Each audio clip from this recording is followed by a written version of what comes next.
DDR-Museum Dr. Wolle. Frag Dr. Wolle.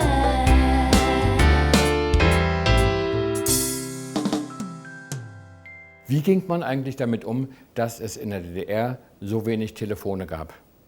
Ein eigenes Telefon war ja ein unerfüllbarer Wunschtraum für viele DDR-Bürger. Deswegen ist es schön, hier mal vor den vielen Telefonen zu sitzen, im Telefonparadies. Unser Depot ist jetzt voll mit alten Telefonen, aber allein das Telefon hätte hier natürlich überhaupt nichts genutzt. Man brauchte ja vor allen Dingen einen Anschluss und es musste eine Telefonnummer vergeben werden. Nur 12% aller Privatwohnungen hatten einen Telefonanschluss. In Berlin waren es etwas mehr prozentual und entsprechend auf dem Land deutlich weniger.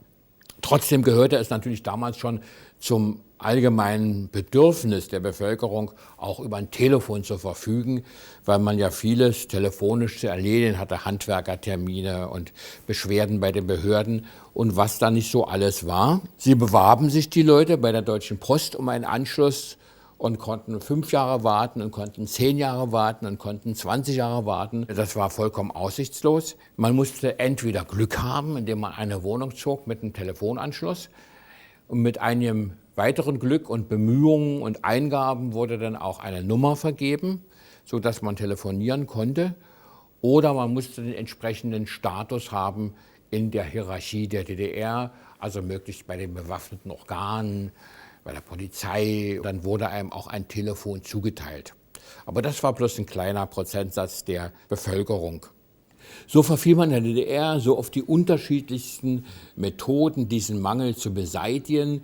Beispielsweise gab es Doppelanschlüsse. Das heißt, 2 Leute, die einander aber überhaupt nicht kannten, hatten einen gemeinsamen Telefonanschluss. Man hob dann also ab und begann zu wählen, was eine eigene Kunst war. Es durfte nicht zu schnell sein und nicht zu langsam. Aber mit ein bisschen Übung und Fingerspitzengefühl bekam man das so hin.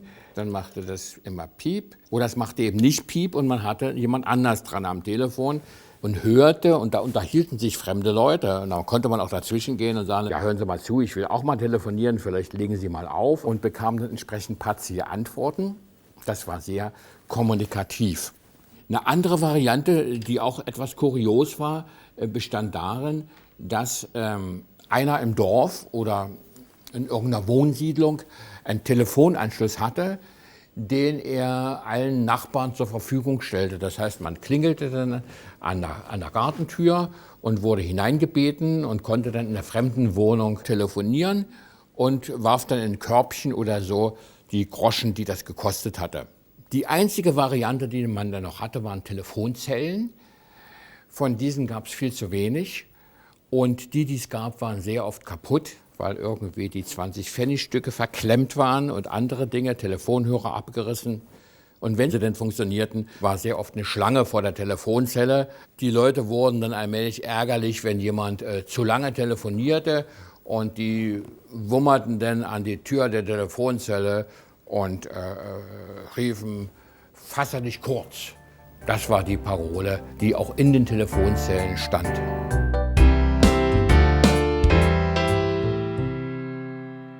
Wenn ihr selbst noch Fragen an mich habt, dann schreibt mir bitte diese in die Kommentare. Ich freue mich auf euren Beitrag. Wenn ihr keine Folge von Frag Dr. Wolle verpassen wollt, dann klickt bitte auf Abonnieren.